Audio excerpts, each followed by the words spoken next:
लोखंडवाला महाराष्ट्र 4 अक्टूबर 2024। पंडित जी, मेरी माँ के अंदर मेरे मरे हुए पिता की आत्मा आ गई है।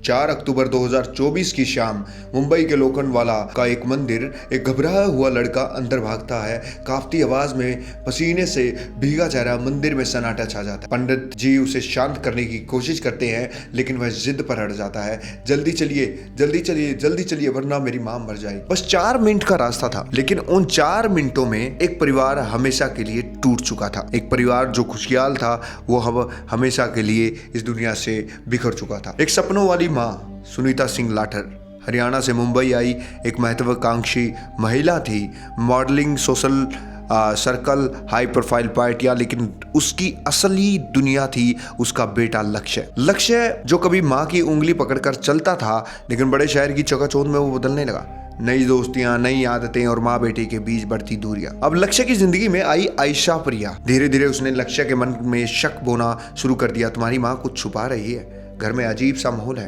कभी कभी वो तुम्हारी माँ जैसी नहीं लगती। अब जैसे ही ये इस तरह की चीज अब शुरू होती है, लेकिन लक्ष्य पहले से ही मानसिक अस्थिरता और नशे की गिरफ्त में था। डर ने जगह बना ली थी, और फिर आई वो रात जिसने सब कुछ बदल के रख दिया। 4 अक्टूबर 2024 उस शाम लक्ष्य और उसकी प्रेमिका नशे में घर लौटे। सुनीता ने टोका, कब सुधरा गया रे तू? गुस्से में उसने कहा, तेरे बाप की आत्मा मेरे अंदर है, वो तुझे देख रहे हैं। अब जैसे ही उसने ये कहा, वह बस डराने की कोशिश कर रही थी, लेकिन लक्ष्य के लिए यह मजाक नहीं था। उसके मन में पहले से ही बैठा अंधविश्वास अब सच्चाई बन चुका था। उसको लगने लगा था कि माँ जो कहती है वो सच है। बहस बढ़ती है, धक्का मुक्की होती है। जांच के अनुसार एक जोरदार धक्का लगा, सुनीता का सिर वो बेसन से टकरा जाता है। गंभीर चोट आती है और कुछ ही देर में सांसें थम जाती हैं। अब डर के मारे लक्ष्य मंदिर भागा, आत्मा निकालने की गुहार लगाई, लेकिन पंडित जी समझ चुके थे कि यह मामला किसी आत्मा का नहीं है। पुलिस को सूचना दी गई, और जब पुलिस फ्लैट नंबर 302 का दरवाजा खोलती है तो बाथरूम में खून फैला हुआ था, और जो सुनीता थी वो मृतावस्था में पड़ी होती है।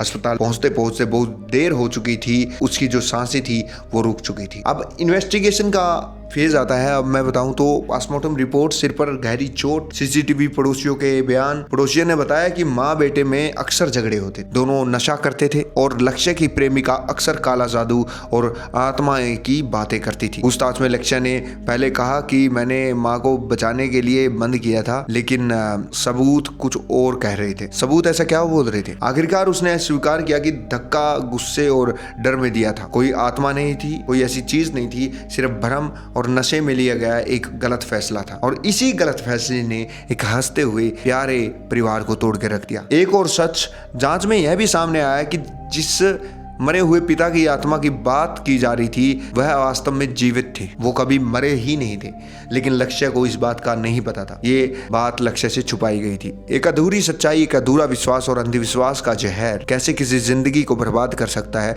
आप इस कहानी से जान सकते हो। यह केस ब्लैक मैजिक का नहीं था, यह केस था नशे, भ्रम और अंधविश्वास का। डर अगर दिमाग में घर कर ले तो इंसान सच और झूठ में फर्क खो देता है। याद रखिए, अंधविश्वास कभी समाधान नहीं देता, वह सिर्फ डर पैदा करता है। ऐसा डर जो एक खुशहाल परिवार को बर्बाद कर दे। अगर घर में मानसिक तनाव है तो बात कीजिए, मदद लीजिए, लेकिन वहम को सच मत बनने दीजिए, उसे अपने अंदर मत उतरने दिए, क्योंकि कभी कभी एक गलत यकीन एक जिंदगी छीन लेता है। आप इस केस के बारे में क्या सोचते हैं? फीडबैक में जरूर बताएं। आप देख रहे थे मौजी क्राइम स्टोरीज। जब एवरीडे मैं यहाँ पे स्टोरी डालता हूँ, तो प्लीज लाइक और शेयर, सब्सक्राइब करें। मिलते हैं एक और शॉर्ट स्टोरी के साथ में अगले दिन। राम राम।